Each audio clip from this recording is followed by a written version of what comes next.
Welcome back to my channel प्यारे साथियों। स्वागत है आप सभी का इस वीडियो में। प्यारे साथियों, इस वीडियो में लेखपाल की रिवाइज्ड आंसर की आ जाने के बाद हर category wise minimum cut off क्या रहने वाली है, जिससे हर कैटेगरी के मैक्सिमम बच्चों को डॉक्यूमेंट वेरिफिकेशन के लिए बुलाया जा सके। सो इस वीडियो में हम लोग final and last cut off के बारे में बात करने वाले हैं। क्योंकि इसके बाद आयोग के द्वारा किसी भी प्रकार की कोई आंसर की जारी नहीं की जाएगी।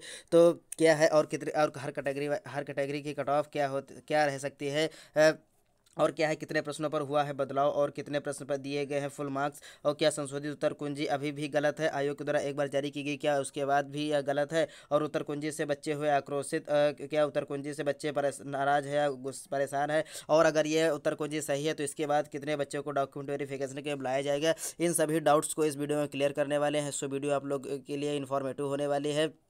सो प्लीज़ वीडियो लास्ट तक देखिए, और यदि अच्छा लगे वीडियो तो प्लीज़ चैनल को सब्सक्राइब करके बेल आइकन को प्रेस कर लीजिएगा, ताकि आपको लेखपाल से रिलेटेड, चाहे वो छोटी हो चाहे बड़ी हो, 100% और रियल और ऑथेंटिक जानकारी सबसे पहले आपको मिल सके। सो हम लोग वीडियो स्टार्ट करते हैं। देखिए साथियों, क्या है कि जैसा कि 7 अगस्त को आयोग ने रिवाइज्ड आंसर की मांगे थे कि विद प्रूफ के साथ आप जो है इसकी आयोग के पास ऑनलाइन कर सकते हैं प्रूफ के साथ जिस प्रश्नों पर आपको आपत्ति है। बट आयोग के पास यह आपत्ति कम से कम 16 से 17 प्रश्नों पर आपत्ति दर्ज की गई थी। बच्चों के द्वारा 16 से 17 प्रश्नों पर आपत्ति दर्ज की गई थी।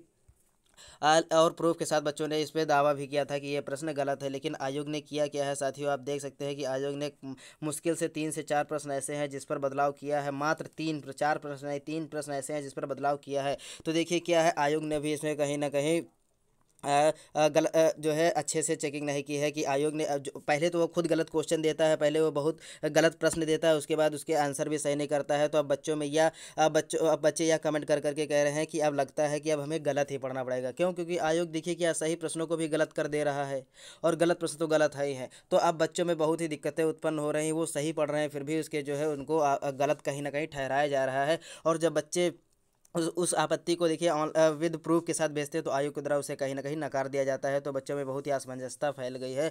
और क्या है, देखिए आयोग बहुत गलत काम कर रहा है। यूपी आयोग तो वैसा भी एक निकम्मा आयोग है। इससे कुछ नहीं हो सकता। ये जो है जो काम भी करता है वो भी सही नहीं करता है। कितनी भी भर्ती इसने कराई हो, अभी तक कोई भी स्पष्ट रूप से भर्ती इसने नहीं करा पाया है। और देखिए जितने भी भर्ती होती है सब में कहीं ना कहीं किसी प्रकार की धांधली हो जाती है। और अगर धांधली नहीं हुई तो आगे उसका रिजल्ट ही नहीं देते हैं। रिजल्ट भी देते हैं तो 3 4 साल 5 साल बाद के इसका रिजल्ट देते हैं। तो इससे बच्चों के भविष्य में बहुत ही बड़ा खिलवाड़ आयोग कर रहा है। चलिए कोई बात नहीं। अब अगर हम लोग बात कर ले कि अब क्या किया जा सकता है, तो आयोग की गलती है और सरकार भी इस पर कोई ध्यान नहीं दे रही है। सरकार को तो इस पर ध्यान देना चाहिए। सरकार तो सब पे काम कर रही है, बट शिक्षा पर काम नहीं कर रही। सो देखिए अगर हम लोग आगे बात कर ले कि क्या है कि जो है आयोग ने देखिए कि आंसर की जो इसकी ऑफिशियल आंसर की सबसे पहले 1 अगस्त को जारी की थी, उसमें उसमें उसके सिर्फ 3 प्रश्नों पर इसने बदलाव किया है। मात्र 3 प्रश्नों पर बदलाव किया है, और उसमें से एक प्रश्न पर फुल मार्क्स दिया है और 2 प्रश्नों पर बदलाव कर दिए हैं। तो देखिए आयोग ने भी बहुत बड़ी गलती यहाँ पर की है। बहुत सारे प्रश्न गलत है, लेकिन अब क्या किया जा सकता है। देखिए एक प्रश्न आपको फुल मार्क्स भी दिला, और देखिए अब जो आयोग ने आंसर की जारी की है वो भी गलत है। तो बहुत सारे बच्चे उससे आक्रोशित हैं। वो कह रहे हैं कि ये देखिए गलत कह दिया है। अब बहुत सारे बच्चे ये भी कह रहे हैं कि अब वो कोर्ट जाएंगे। लेकिन मैं आपको बता दूं साथियों कि बड़े बड़े यूट्यूबर बच्चों को बहका रहे हैं कि आप यहाँ जाइए, आप वहाँ जाइए, आप कोर्ट में कर दीजिए। साथियों आप लोगों ने जैसा कि देखा और सुना भी होगा कि जब लेखपाल की परीक्षा में धांधली हुई थी तभी बहुत सारे बच्चे कह रहे थे कि यह भर्ती जो है कोर्ट में जाएगी। लेकिन क्या कभी यह कोर्ट में गई? अभी तक कोई सुनवाई इसके बारे में नहीं हो रही, ना ही ये कोर्ट में गई है। ठीक उसी प्रकार जैसे कि अब इसकी रिवाइज आंसर की आई है, तो फिर बच्चे एक बार और कह रहे हैं कि यह भर्ती जो है कोर्ट में जाएगी। तो मैं आपको बता दूं, ये ना कोर्ट में जाएगी, कहीं भी नहीं जाएगी। ये सिर्फ कहने की बातें हैं। ये लोग कह देते हैं फिर शांत बैठ जाते हैं। और जिन बच्चों के अच्छे खासे नंबर होते हैं वो परेशान इससे होते रहते हैं। तो जिन बच्चों के अच्छे खासे नंबर हो, प्लीज़ वो लोग इस बात से परेशान ना हो। और यह भर्ती ना ही कैंसिल होगी और ना ही कोर्ट में जाएगी। और इसी के थ्रू आपका जो भी आगे शेड्यूल है उसी के थ्रू आपको इसमें आगे के प्रोसेस करा के आपको जो है ज्वाइनिंग दे दी जाएगी। तो अगर हम लोग बात कर ले कि देखिए क्या है कि इसकी कट ऑफ क्या रहने वाली है। आप देखिए आंसर की आई है ना, आंसर की आई है तो 2 3 प्रश्न गलत है, एक पर जो आयोग ने फुल मार्क्स दे दिए हैं। तो उससे क्या है, बहुत सारे बच्चों के नंबर 1 से 2 या 2.5 नंबर घट भी गए हैं, और बहुत सारे के बढ़ भी गए हैं। तो देखिए इस पर क्या कट ऑफ असर रहने वाला है।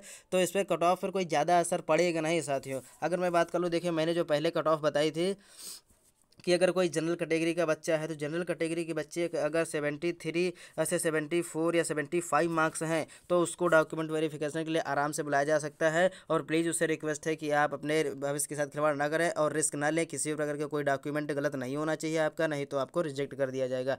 सो अगर हम लोग आगे बात कर लें कि ओबीसी कैटेगरी, तो ओबीसी कैटेगरी और ईडब्ल्यूएस कैटेगरी दोनों डॉक्यूमेंट वेरिफिकेशन के लिए जो इसकी कट ऑफ निकाली जाएगी तो उसमें ज़्यादा अंतर देखने को नहीं मिलेगा। इनसे इनसे एक ही अंतर, ओबीसी का जो है ईडब्ल्यू से एक ही नंबर ज़्यादा हो सकता है। तो इनकी कट ऑफ जैसे कि अगर किसी बच्चे के 73 से 74 मार्क्स हैं तो उसको भी डॉक्यूमेंट वेरिफिकेशन के लिए आसानी से बुलाया जा सकता है। और देखिए इससे ऊपर वाले तो सेफ़ मान, इससे ऊपर वाले तो 100% सेफ़ हैं और इससे नीचे वाले जो 1-2 नंबर नीचे हैं तो वो भी अपनी आशा लगाए रहे कि इसकी फाइनल कट ऑफ देखिए। यह तो कोई मैं रियल तो बता नहीं रहा हूँ, यह भी एक एक्सपेक्टेड कट ऑफ मेरे द्वारा बताई जा रही है। सो अगर आगे हम लोग बात कर ले कि एससी कैटेगरी जो हमारे शेड्यूल कास्ट के बच्चे हैं, शेड्यूल कास्ट बच्चे के लिए देखो डॉक्यूमेंट वेरिफिकेशन के लिए कट ऑफ क्या होने वाली है कि अगर किसी बच्चे के 70 से 72 नंबर हैं, 70 से 71 या 72 नंबर है तो उसको भी डॉक्यूमेंट वेरिफिकेशन के लिए बुलाया जाएगा। भाई देखिए डॉक्यूमेंट वेरिफिकेशन के लिए जो कैटेगरी वाइज जो इसकी कैटेगरी वाइज जो इसकी कट ऑफ रहती है उसमें कोई ज़्यादा अंतर देखने को मिलता नहीं है। और अगर हम लोग एससी कैटेगरी के बारे में बात कर ले, एससी में अगर जिस बच्चे के 66 से 68 नंबर है तो उसको भी डॉक्यूमेंट वेरिफिकेशन के लिए बुलाया जाएगा।